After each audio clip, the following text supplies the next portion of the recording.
Hello students, how are you? Hope you all are doing good and fantastic and learning new things on the daily basis to do some great things in future. Student, आज हमारी first class है Indian contract act की।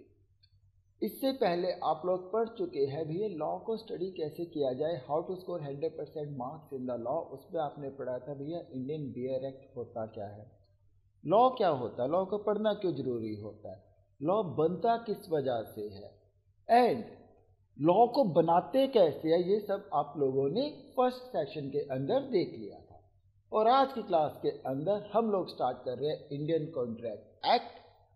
अब Indian contract act की जब हम बात कर रहे हैं तो बच्चों ये एक्ट प्रिंट हुआ था 25 अप्रैल 1872 के अंदर। तो बच्चों क्या प्रिंट हुआ था तो उसी टाइम वो एनफोर्स भी हो गया था? नहीं, it comes into the force on 1 September 1872। हाँ स्टूडेंट, लागू कब से हुआ था? 1 सितंबर 1872 से। अब अगर हम बात करते हैं इंडियन कॉन्ट्रैक्ट एक्ट की, जब वो प्रिंट हुआ था उस टाइम पे उसके अंदर 266 सेक्शन थे। सेक्शन 1 से लेके 266 सेक्शन थे। फर्स्ट 75 सेक्शन जो थे वो इसकी आत्मा थी, सोल थे, यानी कि वो जनरल प्रिंसिपल्स इंक्लूड करते थे लॉज ऑफ कॉन्ट्रैक्ट के 1 to 75। अब सेक्शन 76 से लेके सेक्शन 123 तक रिपील्ड कर दिए गए, निरस्त कर दिए गए, वापस ले लिए गए। क्यों भैया रिपील्ड क्यों कर दिया गया? क्योंकि ये सारे के सारे सेक्शन थे student sales of good act से रिलेटेड, इनको डाल दिया गया सेल्स ऑफ गुड एक्ट 1930 में। 1 जुलाई 1930 को सेल्स ऑफ गुड एक्ट 1930 बनाया गया, जो सेक्शन 76 से लेके 123 तक थे। ये सारे के सारे सेक्शन किससे रिलेटेड थे? सेल्स ऑफ गुड एक्ट से रिलेटेड थे। यानी कि गुड्स एंड सर्विसेज के बीच में अगर सेल्स होता है और सेल्स से रिलेटेड कॉन्ट्रैक्ट होता है तो उससे रिलेटेड सारे के सारे सेक्शन थे, सेक्शन 76 से लेके 123 तक। मगर जब सेल्स ऑफ गुड एक्ट 1930 में 1 जुलाई 1930 को सेपरेट बना दिया गया तो बोला भैया इसकी जरूरत ही नहीं है, तो इसको रिपील कर दिया गया इंडियन कॉन्ट्रैक्ट एक्ट से। तो अगर आप ध्यान दो तो सेल्स ऑफ गुड एक्ट भी किसके ऊपर हो गया depend? Sales of good act समझने के लिए भी आपको इंडियन कॉन्ट्रैक्ट एक्ट समझने की जरूरत होगी। और बाकी के सेक्शन 124 से लेके सेक्शन 238 तक स्पेशल काइंड्स ऑफ कॉन्ट्रैक्ट थे। स्पेशल काइंड ऑफ कॉन्ट्रैक्ट तो सेल्स ऑफ गुड एक्ट भी था, बट उसे तो रिपील कर दिया गया, उसको सेपरेट लिख दिया गया और उसका 1 जुलाई को उसका एक सेपरेट एक्ट बना दिया गया। तो यहाँ पे उसकी जरूरत थी नहीं, यहाँ से उसके जो सेक्शन थे उससे रिलेटेड रिपील कर दिया। अब बाकी के जो 4 हमारे पास सेक्शन बचे थे वो था contract of indemnity and guarantee, contract of bailment and pledge, contract of agency, और इसके बाद था जो सेक्शन 239 से लेके सेक्शन 266 तक थे, वो थे स्टूडेंट इंडियन पार्टनरशिप एक्ट से रिलेटेड, कि पार्टनरशिप एग्रीमेंट से रिलेटेड थे। तो इंडियन पार्टनरशिप एक्ट बना दिया गया 1932 के अंदर, और कब? 1 अक्टूबर 1932 के अंदर इन सारे सेक्शंस को भी इंडियन कॉन्ट्रैक्ट एक्ट से रिपील कर दिया गया। क्यों? क्योंकि अब हमारे पास इंडियन पार्टनरशिप एक्ट आ गया 1932 का, तो पार्टनरशिप से रिलेटेड जितने प्रोविजन थे वो भी यहाँ पे डाल दिए। तो इससे तुम्हें क्या समझ में आया बेटा? सेल्स ऑफ गुड एक्ट और इंडियन पार्टनरशिप एक्ट का ये जो बेसिक है, जो फाउंडेशन है, वो क्या है? Indian contract act.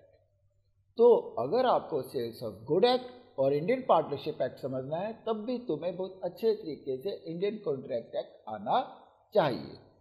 तो हम स्टार्ट करते हैं इंडियन कॉन्ट्रैक्ट एक्ट। जब इंडियन कॉन्ट्रैक्ट एक्ट हम स्टार्ट कर रहे हैं तो सबसे पहली चीज़ होती है भैया, आपको मैंने बोला था कि बियर एक्ट क्या होता है। अब इंडियन कॉन्ट्रैक्ट बियर एक्ट जब हम बात करते हैं, ये वो एक्ट होता है जो प्रिंट हुआ था, जब लेजिस्लेशंस ने यानी कि लेजिस्लेटिव असेंबली ने हमारी वो क्या किया था, प्रिंट किया था, जो कानून पास किया था, जो कानून पारित किया था, उसका जो ओरिजिनल प्रिंट होता है वो बियर एक्ट होता है। अब बियर एक्ट के अंदर सेक्शन, सब सेक्शन, क्लॉज और सब क्लॉज क्या चीज होती है बेटा? पूरा का पूरा कोई भी एक्ट होता है उसके डिफरेंट सेक्शन होते हैं, 1 से लेके स्टार्ट हो जाते हैं सेक्शन। अब उस सेक्शंस के अंदर फर्दर एक्सप्लेन करने के लिए सब सेक्शन होते हैं। जैसे लेट अस सपोज मैंने यहाँ पे कोई एक सेक्शन लिखा, उस सेक्शन के बाद यहाँ पे लिख दिया 1 2 3 पॉइंट्स डाल दिए। तो स्टूडेंट अगर मैंने यहाँ पे लिखा सेक्शन 28 और उसका ये वाला जो पार्ट होगा वो होगा सेक्शन 28 सब सेक्शन 2। अब सब सेक्शन 2 के बाद यहाँ पे लिखा होगा ए बी, तो ये ए बी क्या हो गए, क्लॉज हो गए, और बी के आगे अगर ऐसे लिखा हो 1, ये क्या हो जाएगा, सब क्लॉज। तो हम कैसे स्टडी करते हैं? किसी भी पॉइंट को इंडिकेट करने के लिए, किसी भी पार्ट को या किसी भी पैरा को, किसी भी लाइन को इंडिकेट करने के लिए हम वर्ड्स का यूज करते हैं section, sub section, clause and sub clause. Court के अंदर जब वह एक वकील जज के पास जाता है, वो कहता है जज साहब वहां पे देखो ये लिखा हुआ है, तो वो क्या बताता है वहां पे, कहाँ पे, वो सेक्शन, सब सेक्शन, क्लॉज और सब क्लॉज की हेल्प से वो आपको बताता है, ताकि हम उसको बड़े आराम से आइडेंटिफाई कर पाए। एक तरह से लोकेशन बता रहा होता है कि उस लोकेशन पे ये चीज लिखी हुई है। तो अगर आपको ऐसे लिखा हुआ है सेक्शन 28 फिर ब्रैकेट में 2 फिर ब्रैकेट में ए फिर ब्रैकेट में 2, तो इसका मतलब क्या हुआ, section 28 sub section 2 clause A and sub clause 2। कई बार क्या होता है, आपको सेक्शन 28 जब लिखा होता है, यहाँ पे जो भी लिखा होता है उसके बाद कुछ ऐसे करके लिखा होता है ए बी सी, तो उस केस के अंदर स्टूडेंट जब उसके आगे का कंटेंट के बाद वो ए बी सी एक्सप्लेन किया हुआ होता है, तो भैया उस सेक्शन के ना ये सीधा आ जाते हैं क्लॉज आ जाते हैं। क्या आ जाते हैं, डायरेक्ट क्लॉज आ जाते हैं। तो जरूरी नहीं कि सेक्शन के बाद सब सेक्शन ही होगा। अगर सेक्शन को एक्सप्लेन करने के बाद कुछ ए बी सी डी लिखा होता तो हम कहते हैं बेटा वो क्लॉज है। अगर सेक्शन के नाम के साथ ही 1 2 3 स्टार्ट हो जाए बिना कोई लाइन की एक्सप्लेनेशन करे हुए, तो वो हमारा सब सेक्शन होते हैं। होप इतनी छोटी सी अंडरस्टैंडिंग आपको समझ आ गई होगी कि सेक्शन और सब सेक्शन कब बोलेंगे, सेक्शन और क्लॉज कब बोलेंगे। ठीक है, नहीं भी पता तो कोई फर्क नहीं पड़ता, बट मेरे स्टूडेंट्स को हर चीज़ के बारे में पता होना चाहिए। अब हम पढ़ रहे हैं Indian contract act. Indian contract act को कॉन्ट्रैक्ट एक्ट 1872 में सेक्शन 2 क्लॉज एच में एक्सप्लेन किया हुआ है। हेलो, अब ये स्टूडेंट कह रहा है कि सर आप तो डायरेक्ट सेक्शन 2H पे पहुंच गए, आपने तो सीधा जंप कर दी, तो ये सेक्शन 1 क्या था? बेटा सेक्शन 1 तो सिंपल बता रहा था कि this act will be termed as Indian contract act 1872। It is come into the force on the 1 September 1872, क्योंकि प्रिंट तो 25 अप्रैल को हो गया था, और बता रहा था कि ये जो कॉन्ट्रैक्ट एक्ट है it will be applicable all over India except the state of Jammu and Kashmir, हर जगह एप्लीकेबल होगा। तो सेक्शन 1 तो एक तरह से इंट्रोडक्शन दे रहा था कि भैया इसका नाम क्या होगा, कब से लागू होगा और कहाँ पे लागू होगा। और सेक्शन 2 इंटरप्रिटेशन क्लॉज बता रहा था, यानी कि कुछ बेसिक कॉन्ट्रैक्ट की डेफिनेशन तक बता रहा था, कुछ डेफिनेशन बता रहा था। अब 2H पे कैसे पहुंच गए, पहुंच रहे हैं 2A पे भी बताएंगे, 2B भी बताएंगे, 2C भी बताएंगे, 2D भी बताएंगे, 2E भी बताएंगे, 2F भी बताएंगे। वेट करो। अब सबसे पहले है भैया, जब पूछ रहे हो तो लिखा भी हुआ है, मुझको तो पहले ही बताना था कि सबसे पहले प्रपोजल क्या होता है, वो सेक्शन 2A बताता है। बेटा जब कोई प्रपोजल, वैसे प्रपोजल होता क्या है, इट्स अ सिंपल ऑफर। एक सिंपल ऑफर रखी जाती है कि भैया मैं आपको अपनी कार बेचना चाहता हूँ 2 लाख रुपए की, क्या आप खरीदने को तैयार हो? सामने वाला बोल रहा है हाँ, तो वो हो जाएगा एक्सेप्ट। या ऑफर क्या हो सकती है, मैं बोल रहा हूँ देख ले बेटा, अगर मैंने कंपटीशन में पार्टिसिपेट किया ना तू हार जाएगा, मैं कंपटीशन में पार्टिसिपेट करने को तैयार नहीं होता, क्या तू मेरे को 2 लाख रुपए देगा? तो 5 लाख का फर्स्ट प्राइज ले लियो। वो कहता हाँ। यानी कि ऑफर सिर्फ कुछ करने के लिए नहीं हो सकती, कुछ ना करने के लिए भी हो सकती है। तो ऑफर को ही हम कह देते हैं प्रपोजल। अभी हम पढ़ते हैं, वो हो गया सेक्शन 2A में। फिर अब अगर वो ऑफर एक्सेप्ट हो गई, वो बन जाता है प्रॉमिस। ये मैं बताया गया सेक्शन 2B में। तो बच्चों जो गंगोत्री है, यानी कि जो कॉन्ट्रैक्ट एक्ट गंगोत्री है, स्टार्टिंग जो है फर्स्ट स्टेप जो है वो है ऑफर से। ऑफर ही नहीं हुई तो कॉन्ट्रैक्ट ही नहीं बनेगा।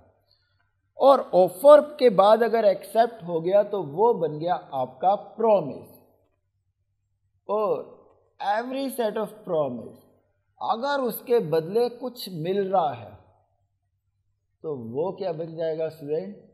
वो बन जाएगा आपका एग्रीमेंट। ओके पुत्र, वो भी बता देता हूं। स्टूडेंट पूछ रहा है, ये मूर्ख पूछ रहा है एक, तो मानिक ने हमारे से पूछा, कहता सर सेक्शन 2C और 2D कहाँ गए? बेटा हमने करना तो है, बट तुम्हें बड़ी जल्दी है तो मैं एक बार नाम बताया। तो 2C जो है वो बताता है कि भैया ऑफर करने वाला प्रोमिसर होगा, नाम बता रहा है, और ऑफर एक्सेप्ट करने वाला क्या होगा? प्रोमिसर। यानी कोई भी एग्रीमेंट होगा तो दो लोगों के बीच में होगा ना। जो ऑफर करने वाला था वो प्रोमिसर, जो उसे एक्सेप्ट करता है वो प्रोमिसर। ये सेक्शन 2C बताता है। 2D बताता है भैया अगर आप कोई कानून बना रहे हो और एनफोर्सेबल बना रहे हो तो उस प्रोमिस के बदले उसे कुछ मिल भी रहा है, डेफिनेटली समथिंग इन रिटर्न मिलना चाहिए। वो जो समथिंग इन रिटर्न है वो क्या होती है? वो कंसीडरेशन होती है। वो सेक्शन 2D बताएगा, यानी कि सेक्शन 2D बताएगा कंसीडरेशन। और सेक्शन 2C बताता है बेटा कि प्रोमिसर ऑफर करने वाला होता है और प्रोमिसी ऑफर को एक्सेप्ट करने वाला हो जाता है। अब जब ये प्रोमिस बना और प्रोमिस में ऐड हो गई भैया कंसीडरेशन फॉर ईच अदर, तो ये बन गया हमारा एग्रीमेंट। तो मैं पहले ही बता देता हूँ, इससे पहले हमारे से दोबारा पूछा जाए कि बेटा कि सेक्शन 2F क्या होता है। सेक्शन 2F बताता है रेसिप्रोकल प्रोमिस को डिफाइन करता है। रेसिप्रोकल प्रोमिस क्या होते हैं बेटा? बड़ा simple, every promise which forms a consideration to each other, यानी कि दोनों तरफ से जब कंसीडरेशन होती है तो वो क्या होता है? रेसिप्रोकल। अगर मैंने आपको प्रॉमिस किया कि मैं आपको कार बेचूंगा 2 लाख रुपए की, तो उसके अगेंस्ट दूसरा प्रॉमिस आपकी तरफ से भी तो हो गया जब आपने उसे एक्सेप्ट किया कि आप 2 लाख रुपए मेरे को दोगे कार के बदले। तो ये क्या हो गया? Reciprocal promise. तो सेक्शन 2F बताता है रेसिप्रोकल प्रॉमिस के बारे में। सेक्शन 2E बताता है वॉइड एग्रीमेंट के बारे में। बेटा अगर एक एग्रीमेंट एनफोर्सेबल बाय लॉ नहीं हुआ तो वो बन जाएगा वॉइड एग्रीमेंट। अब अगर एक एग्रीमेंट एनफोर्सेबल बाय लॉ हुआ तो वो बन जाएगा कॉन्ट्रैक्ट। तो जो जर्नी है सेक्शन 2A से सेक्शन 2H तक की, यानी कि कॉन्ट्रैक्ट की डेफिनेशन तक पहुंचने के लिए हमें स्टेप्स रखने पड़ेंगे section 2A, 2B, 2C, 2D, 2E और 2F समझने के लिए। और 2E तो समझने की जरूरत ही नहीं है, क्योंकि अगर वो एनफोर्सेबल नहीं है तब वो वॉइड एग्रीमेंट है, एनफोर्सेबल हो गया तब कॉन्ट्रैक्ट है। तो 2E उतना जरूरी नहीं है कॉन्ट्रैक्ट को समझने के लिए, मगर F तक हमें समझना चाहिए। तो F तक हम एक एक करके स्टेप्स को सारे फॉलो कर लेते हैं। सबसे पहले ऑफर क्या होगी? ऑफर को मैं आपको जैसे बताया एग्जाम्पल देके बताता हूं।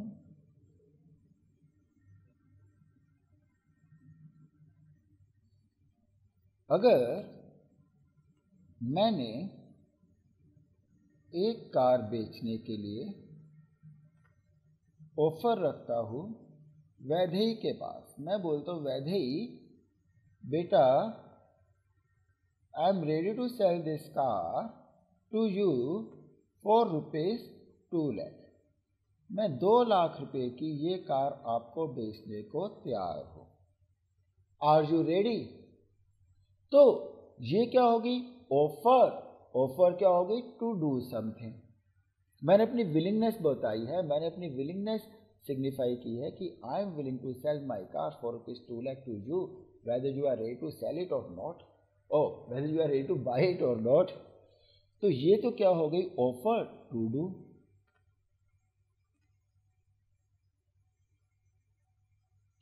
अब ये बेट लग गई 2 लड़कियों में, एक वैदेही में और एक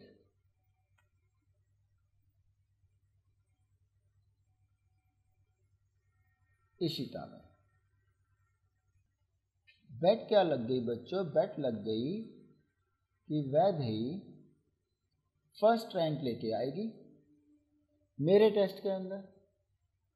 मगर प्रॉब्लम ये है, मेरे टेस्ट में ओम कदम भी पार्टिसिपेट कर रहा था, जो कि एक बहुत ब्रिलियंट स्टूडेंट है।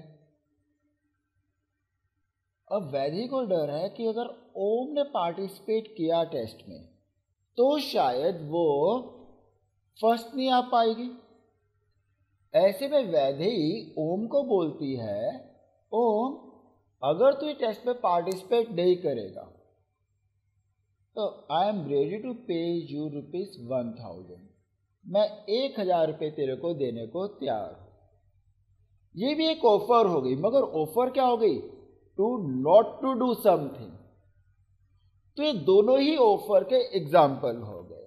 तो ऑफर क्या हो गई student, when one person signifies to the other his willingness to do or to abstain from doing anything, कुछ करने के लिए या कुछ ना करने के लिए, with the view to obtaining the assent of that other to such act or abstinence।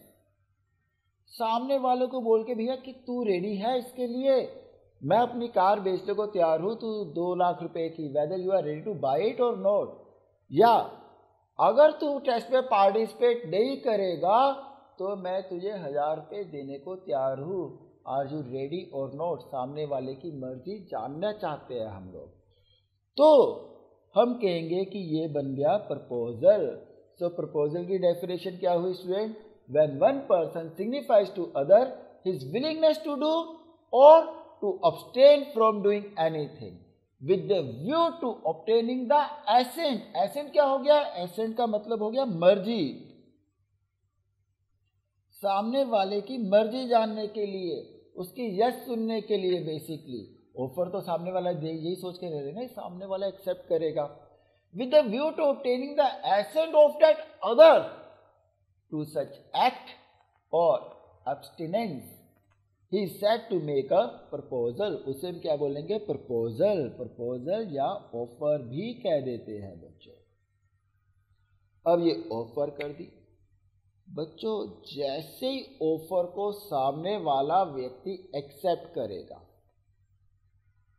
It will be like a matchstick to the train of gunpowder. अब वापस नहीं ली जा सकती, तो वो क्या बन जाएगा, प्रॉमिस। अब भैया प्रॉमिस तोड़ नहीं सकते, तो ऑफर वंस एक्सेप्टेड वो क्या बन जाती है, वो बन जाता है प्रॉमिस। अब स्टूडेंट प्रॉमिस को कैसे डिफाइन किया गया है सेक्शन 2B में, उन्होंने बोला हुआ है when the person to whom the proposal is made, when the person to whom the proposal is made signifies his assent thereto, the proposal is said to be promise। proposal क्या बन जाता है, proposal is said to be accepted, और जब proposal accept हो जाता है it become a promise. तो क्लियर है बच्चों? एग्जैक्टली कोई डाउट है तो मेरे को जल्दी से पूछ लो, तो ब्यूटीफुल सी स्माइल दे दो। डेफिनेशन एक बार बोल रहा हूं, इसको लिख लेना अपनी कॉपीज में।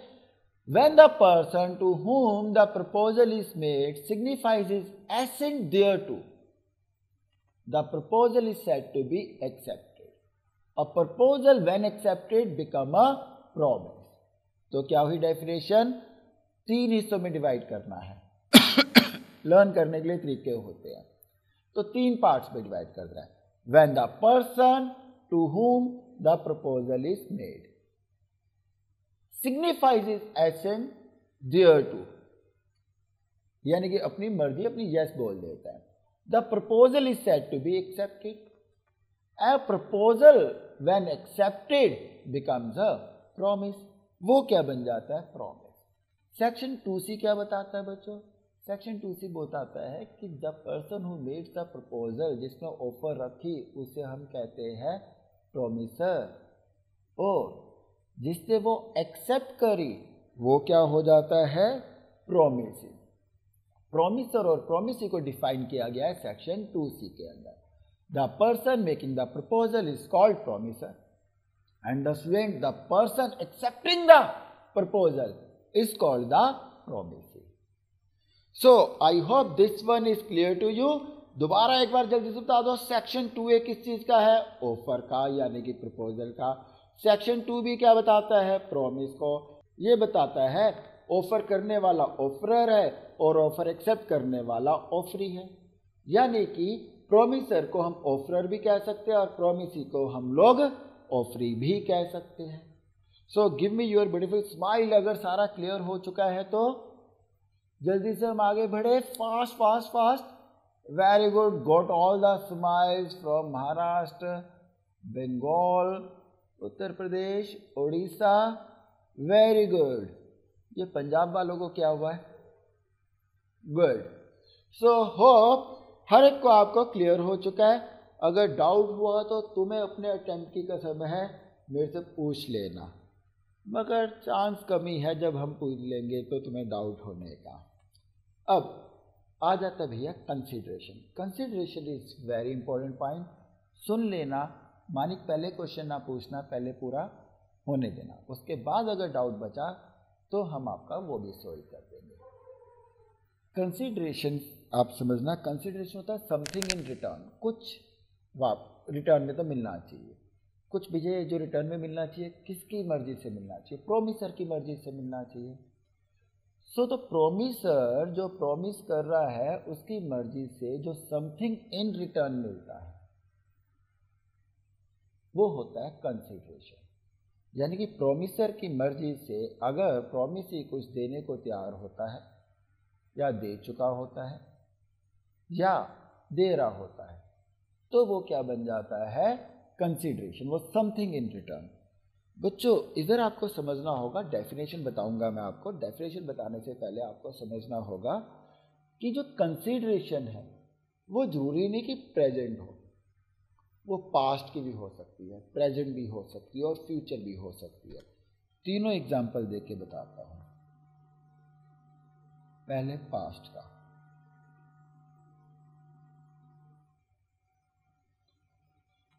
बेटा मैंने एक वॉलंटरी एक्ट किया,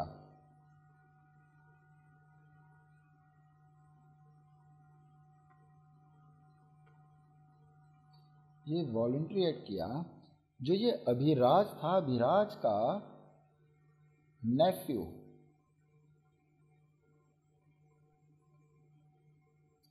अभिराज का नेफ्यू डूब रहा था बच्चों समुंदर में, गुजरात में। मैंने देखा, मैं भाग के गया समुंदर के अंदर और इसको बचा के ले आया। अभिराज खुश, अभिराज इज वेरी हैप्पी, कहता सर आपने मेरे नेफ्यू की जान बचाई। बोलो सर क्या लोगे आप? मैं कहा नहीं बेटा वो तो मेरा वॉलंटरी एक्ट था, मेरे को नहीं चाहिए कुछ भी, ठीक है।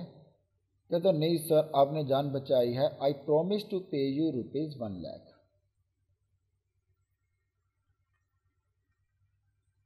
आपने मेरे नेफ्यू की जान बचाई है, मैं आपको ₹1,00,000 देने को तैयार हूँ। मैं कहा नहीं नहीं रहने दे। कहता नहीं सर आपको लेना पड़ेगा, आपको मेरी कसम। मैंने बोल दिया ठीक है भैया, फोर्स भी कर रहा है और ₹1,00,000 भी आ रहे हैं साथ में। मैंने बोल दिया हाँ ओके बेटा, मैं लेने आ जाऊंगा आपके घर कल। अब अभिराज ने घर जाके सोचा यार ₹1,00,000 क्यों दूं, या अगर सर नहीं बचाते कोई और बचा लेता, ये तो बच ही जाना था। मैंने इमोशनल होके फालतू में सर को मैंने बोल दिया ₹1,00,000 देने की, मैं नहीं देता। वो मुकर गया। ही रिफ्यूज्ड टू पे मी ₹1,00,000 और उसने जाके बोला कि मेरे ऑफर करने से पहले ही सर ये एक्ट कर चुके थे, तो एक्सेप्ट कैसे कर सकते हैं। तो मेरे को ₹1,00,000 के बदले में क्या मिला, उन्होंने तो पहले ही मेरे ₹1,00,000 के प्रॉमिस देने से पहले ही बचा लिया था। अगर मैं नहीं भी करता तो भी वो तो जान बच गई थी। तो बच्चों नहीं, आपका इंडियन कॉन्ट्रैक्ट एक्ट 1872 का सेक्शन 2D बोलता है कि भैया कंसिडरेशन कुड बी पास्ट हो सकती है। यानी कि अगर आपने पास्ट में कुछ किया है, इन रिटर्न दिया है, वो भी आपकी कंसिडरेशन मानी जाएगी। हाँ, अगर ये मेरे को ना देता तो मैं कुछ मांगने लायक नहीं था, ये तो मेरा ग्रेचुइटियस एक्ट था, ठीक है। वॉलंटरली मैंने एक एक्ट किया था, मेरे को मिलना नहीं चाहिए था उसके गेस्ट, मगर उसके बाद उसने ऑफर रखी कि सर आप ले लो ₹1,00,000 क्योंकि आपने जान बचाई, और मैंने एक्सेप्ट कर लिया। अब एक्सेप्ट कर लिया तो फंस गए। यानी कि ऑफर यानी कि consideration could be past, present. ज़्यादातर हम लोगों की जो डीलिंग होती है, ज़्यादातर जो हमारे कॉन्ट्रैक्ट्स होते हैं वो प्रेजेंट के होते हैं, उसमें कंसिडरेशन प्रेजेंट होती है। मैं शॉप में गया, मैंने शॉप में जाके एक टी शर्ट परचेज करी अपने लिए। अरे कैसी बना दी टी शर्ट, चलो बना दी जैसी है। एक टी शर्ट मैंने अपने लिए परचेज करी और टी शर्ट के बदले मैंने उसे पैसे दे दिए। ये कैसे हो गई, पैसों के बदले मेरे को टी शर्ट मिली, वो सामने वाले की कंसिडरेशन हो गई, और टी शर्ट के बदले मैंने पैसे दिए, वो मेरी कंसिडरेशन हो गई कि मैंने कंसिडरेशन दे दी। तो स्टूडेंट ये क्या हो गई, प्रेजेंट कंसिडरेशन। कंसिडरेशन में भी फ्यूचर। मैंने आज आप लोगों से फीस ले ली, ये बोल के कि तुम्हें इस ड्यूरेशन के अंदर, इस 4 मंथ्स के अंदर पूरा का पूरा बिजनेस लॉ पढ़ाऊंगा।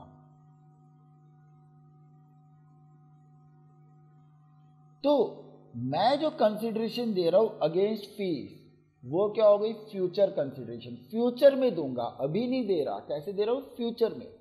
तो consideration could be past, present और future. So consideration can be positive as well as negative. Consideration positive भी हो सकती है और नेगेटिव भी हो सकती है। यानी कि टू डू समथिंग और नॉट टू डू समथिंग। तो टू डू, ये सारे के सारे एग्जाम्पल थे वो टू डू वाले थे। और एब्स्टिनेंस की भी हो सकती है, यानी कि not to do, negative consideration. जब वैधि ने ओम को बोला कि भैया तू कंपटीशन में पार्टिसिपेट ना करियो, आई विल पे यू ₹1,000। तो 1,000 के बदले ओम क्या कर रहा है, ओम कुछ नहीं कर रहा। वो जो कुछ नहीं कर रहा ना, यानी कि एग्जाम के अंदर पार्टिसिपेट नहीं कर रहा या कंपटीशन में पार्टिसिपेट नहीं कर रहा, वो जो कुछ नहीं कर रहा वो उसकी कंसिडरेशन होगी। देख लो मैं गया नहीं, तेरे को जीतने दिया, जा जीत ले तू कंपटीशन। तो वो क्या हो गया, वो हो गया, वो भी कंसिडरेशन मानी जाएगी, नेगेटिव कंसिडरेशन। यानी कि टू डू और नॉट टू डू समथिंग भी मानी जाएगी। तो कंसिडरेशन के साथ आपको 5 चीजें ध्यान रखनी है भैया। वो पास्ट हो सकती है, प्रेजेंट हो सकती है, फ्यूचर हो सकती है। और पास्ट, प्रेजेंट और फ्यूचर में टू डू हो सकती है और नॉट टू डू भी हो सकती है। Got it? अब हम डेफिनेशन कर सकते हैं आराम से। तो स्टूडेंट डेफिनेशन क्या हुई? When at the desire of the promisor the promisor or any other person has done or abstain from doing, or does or abstain from doing, or promise to do or abstain from doing something, such act or abstinence or promise is called consideration for the promise. उसे हम क्या कहते हैं? Consideration. अब देखो ये क्या हो गया? पास्ट, हैज डन और abstain from doing, और does और abstain from doing क्या हो गया? प्रेजेंट, और प्रॉमिस टू डू और अब्सटेन फ्रॉम डूइंग समथिंग, ये क्या हो गया? Future. Past, present and future, ये 3 तरह के आपके हो गए, पास्ट, प्रेजेंट एंड फ्यूचर।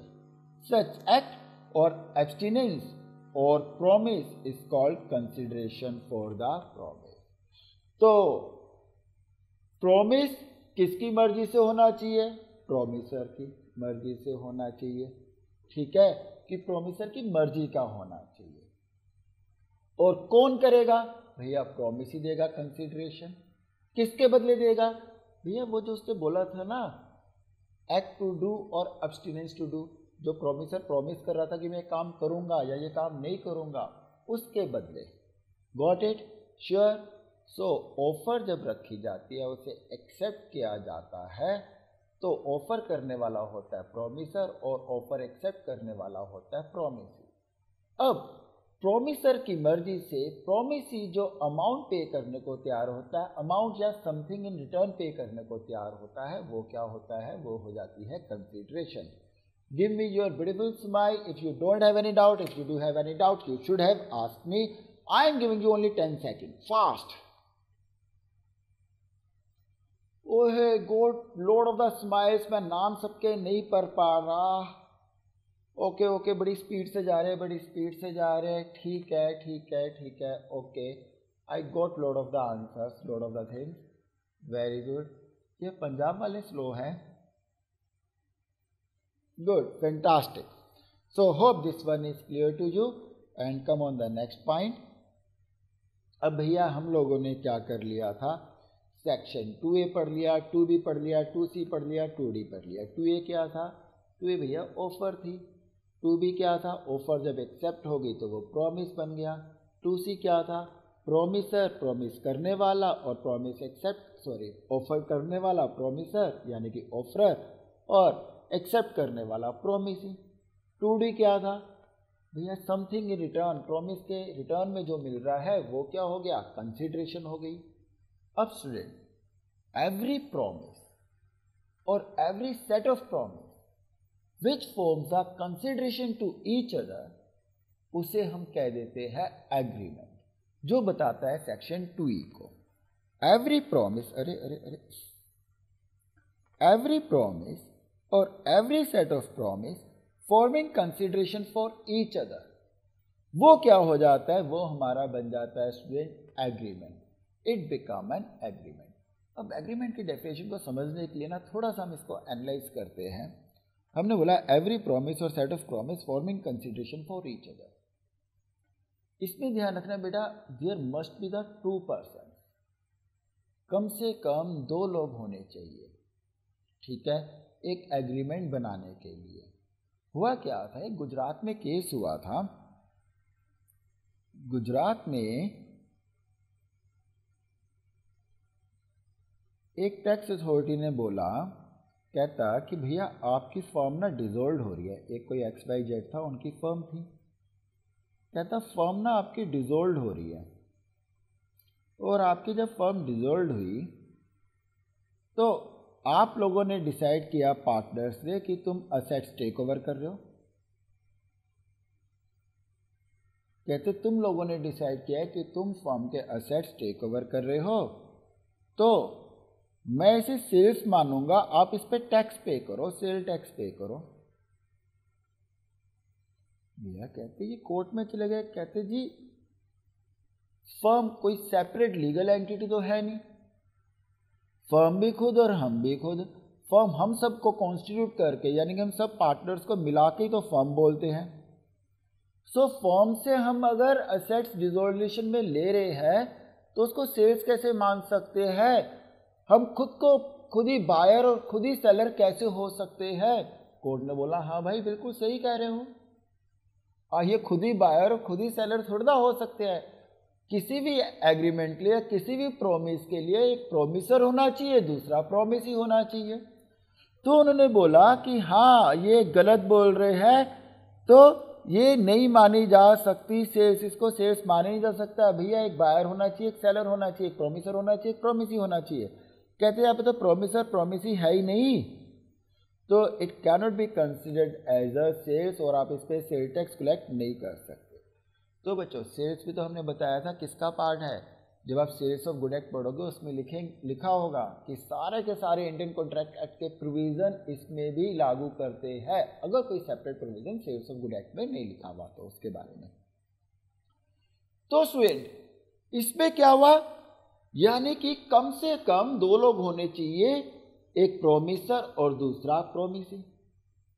दूसरी चीज, अगर एग्रीमेंट होता है, नाम ही है एग्रीमेंट, दोनों एक ही चीज पे एक ही तरीके से एक ही दृष्टिकोण से उस पे एग्री होने चाहिए।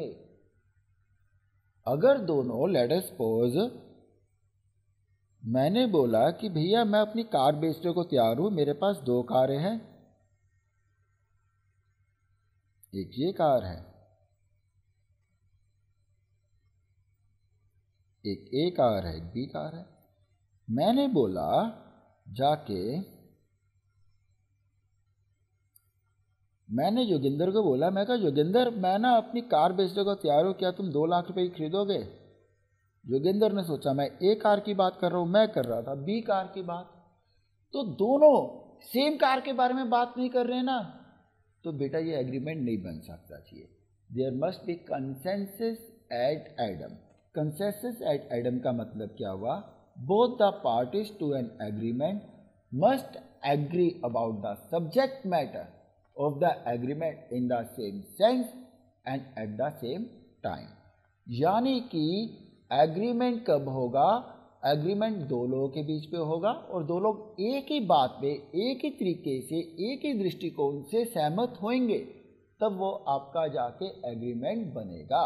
और उस अगर एक कमर्शियल एग्रीमेंट बनना चाहिए तो उस एग्रीमेंट के against consideration for each other भी होनी चाहिए।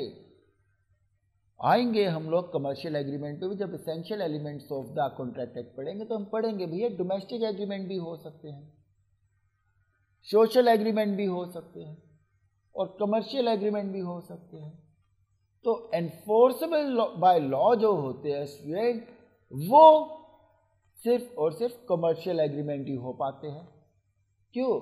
क्योंकि उसमें इंटेंशन होती है to create the legal relationship. ये आगे जाके हम बताएंगे, इसके बारे में अभी कुछ ज़्यादा सोचने की जरूरत नहीं है, अभी तो एग्रीमेंट को समझो। एग्रीमेंट अगर आपको एक वैलिड एग्रीमेंट होना चाहिए तो वैलिड एग्रीमेंट के लिए क्या चाहिए भैया, यानी कि 2 पर्सन होने चाहिए और दोनों सेम बात पे सेम तरीके से सेम ही सेंस में एग्री भी होने चाहिए। तो एग्रीमेंट है क्या, एग्रीमेंट की डेफिनेशन तो सिर्फ इतनी है, every promise or set of promise forming consideration for each other. वो क्या हो गया एग्रीमेंट, एवरी प्रॉमिस और every set of promise forming consideration for each other is called agreement. अब स्टूडेंट रेसिप्रोकल प्रॉमिसेस क्या होते हैं? जब मैंने बोला कि मैं अपनी कार 2 लाख रुपए देने को तैयार हूं, मैंने अपनी कार 2 लाख रुपए देने को तैयार हूं और मैं आयुष को देने को तैयार हूं, मैं कहा आयुष मैं तेरे को देने को तैयार हूँ अपनी 2 लाख की कार, ठीक है, आर यू एग्री? इसलिए बोला हाँ। तो बेटा एक तो मेरा प्रॉमिस हो गया कि मैं 2 लाख रुपए के बदले कार दूंगा। जब उसने एक्सेप्ट किया तो एक उसकी तरफ से भी प्रॉमिस हो गया कि वो कार के बदले मेरे को 2 लाख रुपए देगा। तो promises which forms the consideration or part of the consideration for each other are called reciprocal promises. दोनों को अपने वादे निभाने पड़ेंगे, मुझे अपनी कार देने का और उसको 2 लाख रुपए देने का। तो दोनों को अपने अपने प्रॉमिस के बदले कंसिडरेशन मिल रही है। मेरे को कार देने के प्रॉमिस के बदले 2 लाख मिल रहा है, उसे 2 लाख रुपए देने के प्रॉमिस के बदले में क्या मिल रही है? कार मिल रही है। हम रेसिप्रोकल प्रोमिसेस को बहुत डिटेल में पढ़ेंगे आगे जाके परफॉर्मेंस ऑफ कॉन्ट्रैक्ट पे। अभी तो इतना ही समझ लो, promises which forms the consideration or part of the consideration for each other are called reciprocal promises. So give me your beautiful smile if every point is clear to you. Good, fantastic. अगर आप लोग ये live class attend नहीं कर रहे हो और आप लोग ये वीडियो देख रहे हो तो स्टूडेंट मेरे को ध्यान रखना कि नीचे कमेंट सेक्शन आपको दिया होगा, वहाँ पे कमेंट्स में अपने डाउट्स तुम लोग पूछ सकते हो।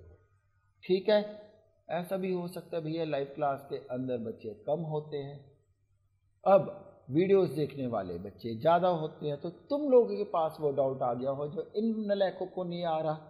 क्लियर है? डाउट पूछने वाले बच्चे ओके, बैटरी चेंज करनी पड़ेगी। वैसे ध्यान रखना बच्चों, डाउट पूछने वाले बच्चे नालायक नहीं होते, वो ब्रिलियंट स्टूडेंट्स होते हैं। क्यों?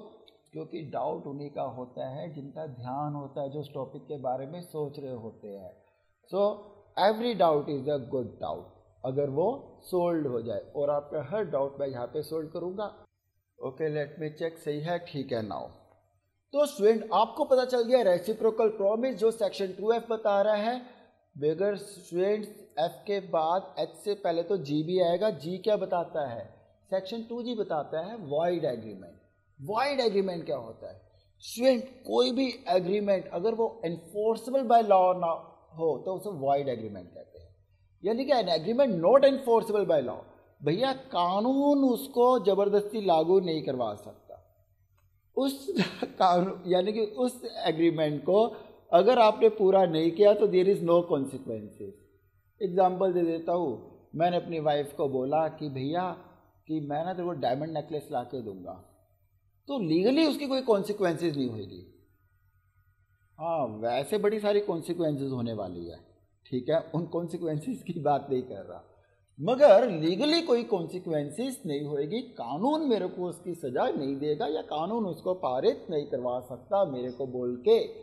तो वो क्या हो गया? Void agreement. यानी कि इसको कहते हैं वॉइड एग्रीमेंट को आप कह सकते हो कॉन्ट्रैक्ट वॉइड अब इनिशियो, यानी कि कॉन्ट्रैक्ट शुरुआत ही नहीं थी ये कॉन्ट्रैक्ट की, स्टार्टिंग से ही ये वॉइड था, तो ये हो जाएगा वॉइड एग्रीमेंट। ऐसे एग्रीमेंट जो एनफोर्सेबल बाय लॉ नहीं होते उन्हें वॉइड एग्रीमेंट कहते हैं।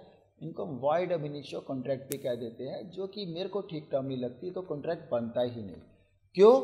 क्योंकि कॉन्ट्रैक्ट क्या होता है स्टूडेंट? कॉन्ट्रैक्ट तो वो होता है जिसमें सारी चीज़ें हैं। प्रपोजल है, प्रपोजल एक्सेप्ट हुआ पड़ा है, और प्रपोजल एक्सेप्ट होने के बाद उसमें कंसिडरेशन टू ईच अदर भी है, वो एनफोर्सेबल बाय लॉ भी है। Every agreement which is enforceable by law is a contract, वो कॉन्ट्रैक्ट बनता है। सो कॉन्ट्रैक्ट को एक्सप्लेन करता है सेक्शन 2H। ये क्या कहता है? An agreement which is enforceable by law is a contract. Her agreement जो कि एनफोर्सेबल बाय लॉ है वो क्या है? कॉन्ट्रैक्ट है। Enforceability by law, enforceability by law का मतलब क्या हो गया भैया? एक एग्रीमेंट को कॉन्ट्रैक्ट बनने के लिए उसके लीगल ऑब्लिगेशन जनरेट होना जरूरी है। यानी कि agreement to become a contract must give rise to the legal obligation.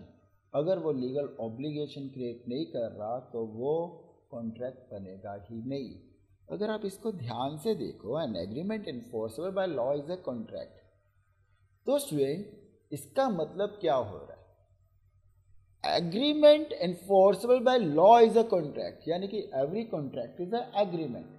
हर एक कॉन्ट्रैक्ट एग्रीमेंट है, मगर only those agreement are contract which are enforceable by law. भैया एनफोर्सेबिलिटी सुनिश्चित कौन करता है? यानी कौन इंश्योर करता है कि भैया कैसे इंश्योर होगा कि एनफोर्सेबल है या नहीं है, इसको हम लोग समझेंगे नेक्स्ट क्लास के अंदर सेक्शन 10 के अंदर कि भैया व्हेन एग्रीमेंट बिकम कॉन्ट्रैक्ट, क्योंकि सारे कॉन्ट्रैक्ट एग्रीमेंट है बट सारे एग्रीमेंट जाके कॉन्ट्रैक्ट नहीं बन पाते, कुछ गिर जाते हैं बीच में। उनको एनफोर्सेबल होने के लिए, यानी कि to be enforceable by law an agreement must possess the essential elements of a valid contract as contained in the section 10। तो सेक्शन 10 हम पढ़ेंगे नेक्स्ट क्लास के अंदर। इससे पहले ये सारे के सारे नोट्स को अच्छी तरीके से गो थ्रू कर लेना, डेफिनेशंस कर लेना। इंडियन बियर एक्ट के अंदर सेक्शन 1 भी एक बार देख लेना, सेक्शन 2 भी देख लेना। Hope it is clear to you. Give me your beautiful smile and bye, take care. अगर आपको कोई भी डाउट नहीं है तो आप लोग क्लास छोड़ सकते हो, जिनको डाउट है वो रुक सकते हैं, वो पूछ सकते हैं। Okay fantastic. आप लोगों को कोई भी डाउट नहीं है, आप लोग कह रहे हो bye bye bye bye bye, class छोड़ नहीं रहे हो। ओके तो फिर हम लोग क्या करते हैं स्टूडेंट, हम क्लास को एंड करते हैं। तो मैं आपको ये वीडियोस दे दूंगा, आपको वीडियोस अभी नज़र आ जाएंगे आपकी क्लास के अंदर, आपका माई अकाउंट के पेज के अंदर आपको नज़र आ जाएंगे वीडियो। अभी नज़र नहीं तो 24 आवर्स के अंदर अंदर आ जाएंगे। प्लस वहाँ पे इस क्लास से रिलेटेड नोट्स भी होंगे जो तुम्हें पढ़ने हैं। तो go through it, learn it and give your best. Bye, take care, love you all.